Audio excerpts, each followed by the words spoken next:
புதிய அமைச்சர்களின் சார்பிலும் இதயம் கனிந்த நன்றியையும் எங்களை தேர்ந்தெடுத்த மக்களுக்கு ஒரு மிகப்பெரிய நன்றியும் நாங்கள் தெரிவித்துக் கொள்கிறோம். புதிய அமைச்சர்களே வருக, உங்கள் தலைமையில் உங்கள் துறையில் ஒரு நல்லாட்சி தருக. காங்கிரஸ் மத்திய அமைச்சரவையில் உங்களுக்கு வந்திருக்காங்க, கூட்டணி மந்திரி சபையா இருக்கு, எப்படி பாக்குறீங்க சார்? அது பல்லாண்டு காலம் கழித்து அமைச்சரவை உள்ளே ஒரு பெரிய இயக்கம் வந்திருக்கிறது, அவர்களுக்கு வாழ்த்துக்கள். சரி, இப்போ பள்ளிக்கல்வித்துறையில் நீங்கள் உயர்கல்வியில் வந்து விஸ்வநாதன் சொல்லப்படுகிறது. குறிப்பாக வந்து கல்வி யாரு ஒரு காலத்தில் ஒடுக்கப்பட்டது, அவர்களுக்கு வந்து பள்ளிக்கல்வியும் உயர்கல்வியும் பெறுகிற தருணத்தை நீங்கள் எப்படி பார்க்குறீங்க? The name is Vijay.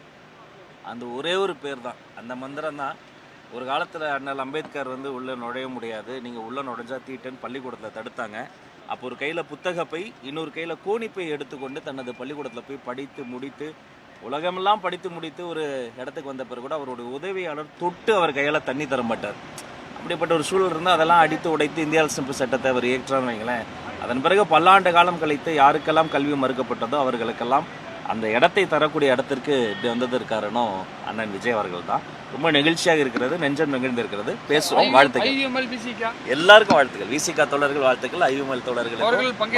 ஆமா ஆமா, என்னன்னு தெரியல, உள்ள போனாதான் தெரியும். தலைவர் அவர்லாம் சொல்லுவாங்க. நன்றிங்க, நன்றி.